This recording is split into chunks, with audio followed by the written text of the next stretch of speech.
Peter. Good afternoon sa inyo lahat. Anong oras na ba? Ayan, 12:20 na. Ayan o. 12:20 na. Ayan. Kasalukuyang umuulan yan. Hindi tayo makapagpa-ranging kasi nga umuulan yan. Basang-basa. Wet na wet. Ayan o. Naglinis pa naman ako ng aking flooring sa ilalim para mabango yung ano nila. Ito lang. Hindi ako malinisan kasi gawa nga ng medyo naglulugon yung iba nating mga ibon dito.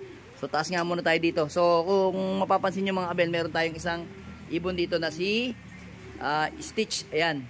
Yung Stitch na yan is sobrang tapang. Yan yung ganador natin dito sa loop natin. So ngayon, kaya nakakulong siya dito sa aviary kasi pag inilalagay ko siya doon sa loob, ginugurdo niya lahat ng mga ibon doon.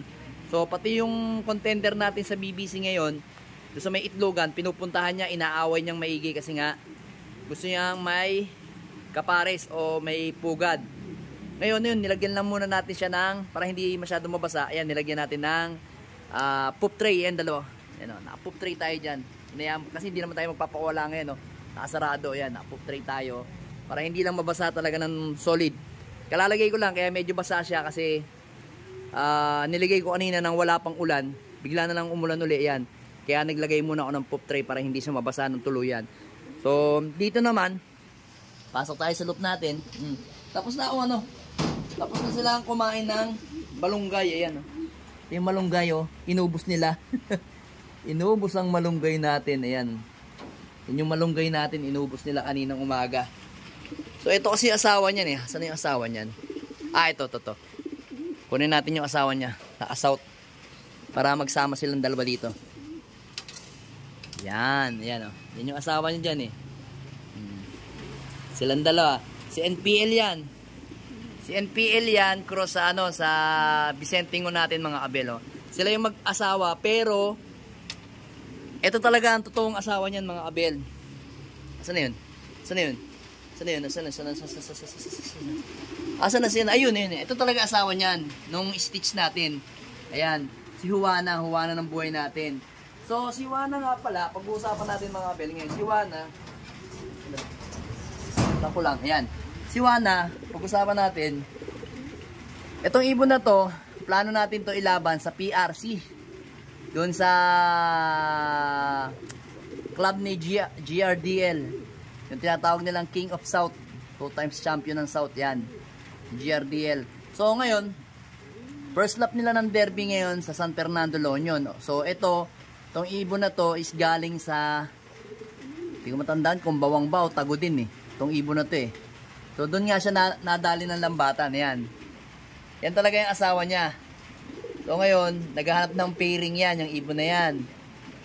Yan ang plano natin ilaban this Friday sa PRC.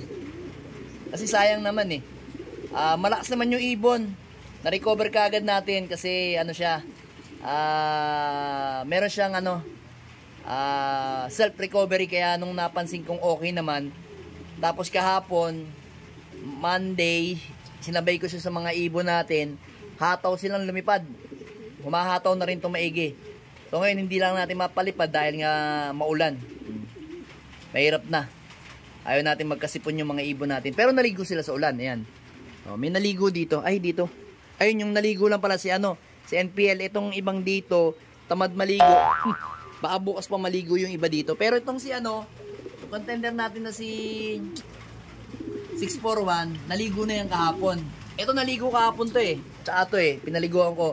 Kumbaga, ang pagpapaligo ko sa kanila kahapon is force bath mga kabel. Kasi gusto ko ma-relax yung katawan nila. Kasi yung mga muscle tissue nila para ma-relax ang buong katawan nila. Pati mga muscle nila. Ay mga yung kasi di ba pagka kunyari galing ka sa basketball o galing ka sa galaan, tapos pagdating mo sa bahay medyo stress ka, pagod, pahinga ka, kinabukasan ligo ka para fresh na fresh uli yung katawan ng ibon natin. Ganun ang ginagawa natin. Aray ko, namamalat na ako sa kadaldal. Aray ko. So yan mga kabel.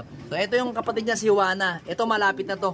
Malapit na natin itong masubukan si Juana sa South. Ayan. South naman to. Pero kung sakali, talagang itong si Juana na to, na isa na to, as in hindi niya talaga makaya yung norte, Dahil nga sa smash ng smash. Ito naman kasi, ang speed lang nito mga 900 lang lagi eh.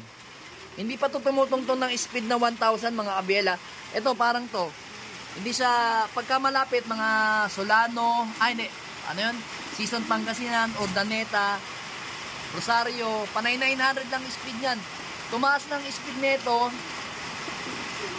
sa ano, Bawang ata, Bawang La Union ata. Basta parteng ano, parteng La Union, yan. Tumaas na yung speed nitong ibon na to. Naging 1,000. Bumaba lang yung speed niya nung 3 araw sila sa truck. Muntikan na nga siya, nag-buzzer beater 715 yung speed niya doon. Kasi 3 araw sa truck eh. Kumbaga nanibago, buti clock pa siya. Tapos sumunod ng tago din, 1,092. Tapos yun nga, yung biga natin is 1,115. Ngayon, tugigaraw na tayo.